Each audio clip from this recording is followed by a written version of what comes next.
Baik, selamat malam teman-teman semua. Saya Hardo Triwahyu. Saya sebagai salah satu murid di kelas Introduction to Machine Learning di program Advanced Machine Learning yang diadakan oleh Pacman. Di sini saya akan menjelaskan salah satu proyek akhir saya, yaitu untuk penerapan traditional machine learning model pada gas leak detection yang dilakukan oleh sensor-sensor pendeteksi gas.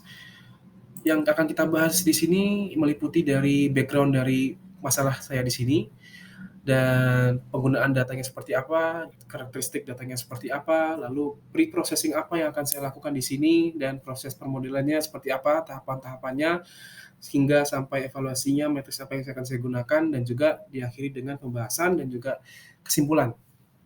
Oke, pertama akan saya bahas terkait dengan background-nya. Kenapa saya memilih kenapa penting machine learning ini diterapkan pada masalah ini?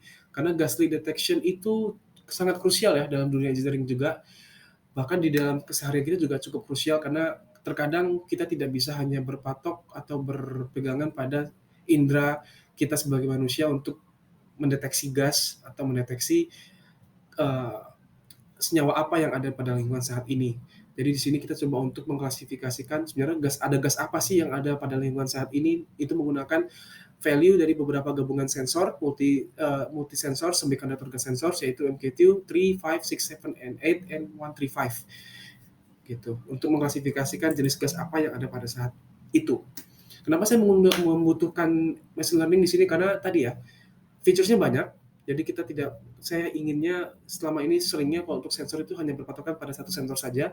Kita di sini coba untuk memfuse atau menggabungkan dari beberapa value sensor tersebut menjadi satu kesimpulan.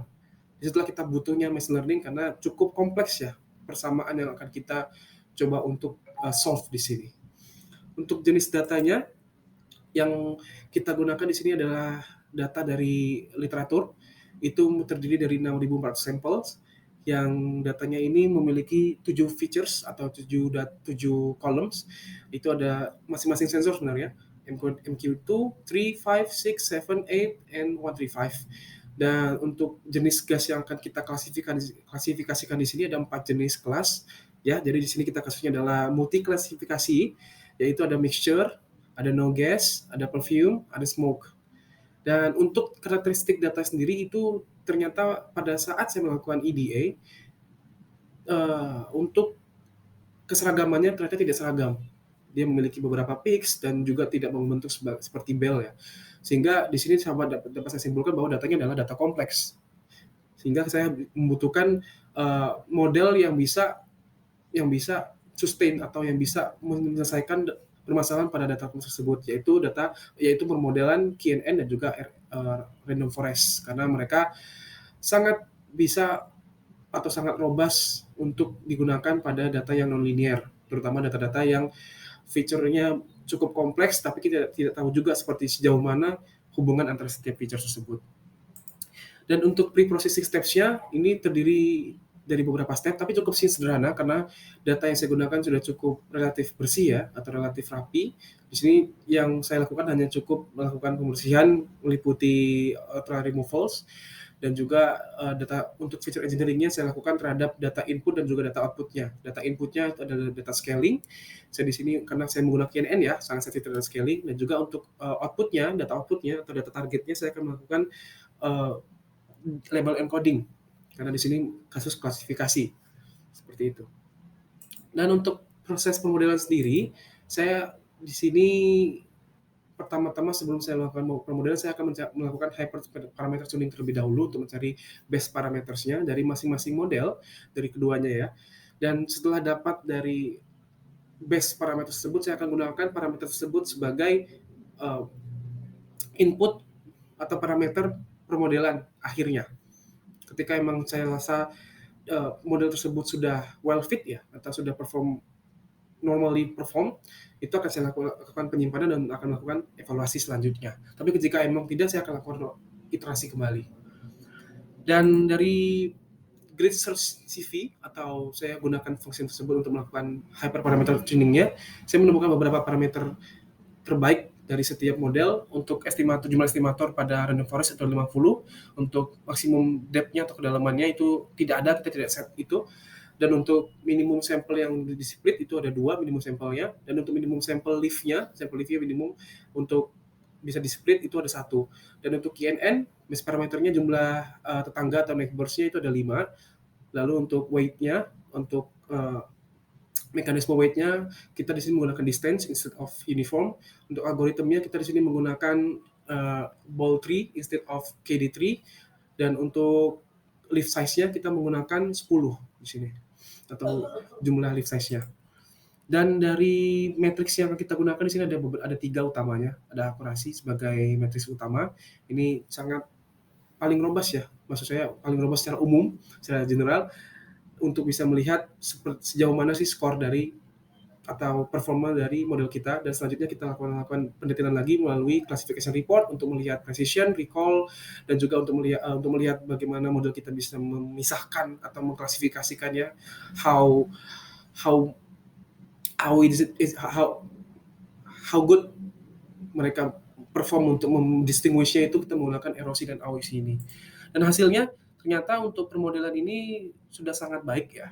Untuk training akurasinya, both model itu bisa menghasilkan akurasi yang 1 atau sempurna. Namun untuk akurasi menggunakan validation state atau mean cross fault validation, key fault validation itu cukup bagus juga. Maksudnya cukup rendah sedikit saja, yaitu 0,97.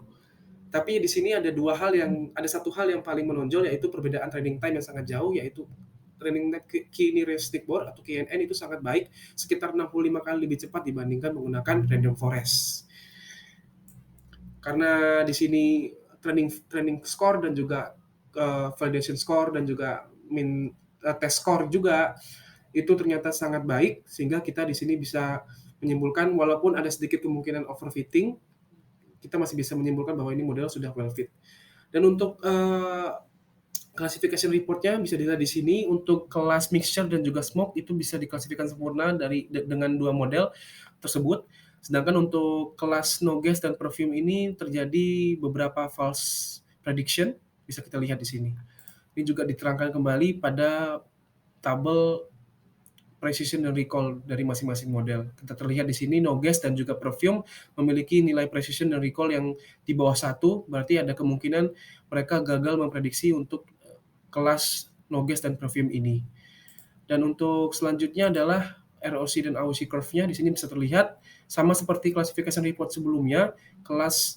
Untuk kelas mixture dan juga kelas smoke itu terklasifikasi secara sempurna, terdistinguish secara sempurna, tapi untuk kelas perfume dan juga kelas no gas itu agak cukup sulit ya terpisahkan.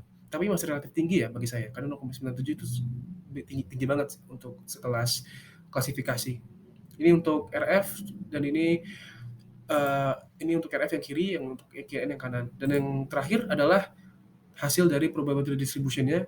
Ini juga untuk support dari data sebelumnya, itu untuk melihat bagaimana mereka bisa memisahkan antara satu kelas dengan kelas lainnya. Bisa dilihat di sini untuk kedua model ini mereka ada sedikit salah klasifikasi di bagian kelas no gas dan juga perfume ya. Mungkin ini bisa menjadi salah satu acuan kita untuk next step ketika memang ingin melakukan research selanjutnya atau advanced research-nya. Kita mungkin bisa memfokuskan kenapa no gas dan juga kelas perfume ini susah untuk diklasifikasi. Dari riset saya kali ini, saya menemukan suatu kesimpulan bahwa model KNN itu adalah model paling bagus ya untuk diterapkan pada kasus ini, karena bisa memiliki training time yang sangat baik dan juga memiliki akurasi yang lebih baik sedikit daripada random forest. Dan ternyata setelah saya bandingkan dengan paper yang saya refer di sini, yang mana mereka menggunakan neural network, performanya lebih baik daripada neural network. Bahkan mereka menggunakan thermal image sebagai input mereka, kita tidak menggunakan itu. Sehingga dari segi processing time, dari segi computation time, kita jauh lebih better. Jadi computation time lebih bagus, lebih sederhana, tapi performa lebih bagus. Jadi saya rasa KNN dan juga random forest patut untuk dikonsider dalam kasus ini. Mungkin sekian dapat saya sampaikan. Terima kasih atas perhatiannya. Selamat malam semuanya.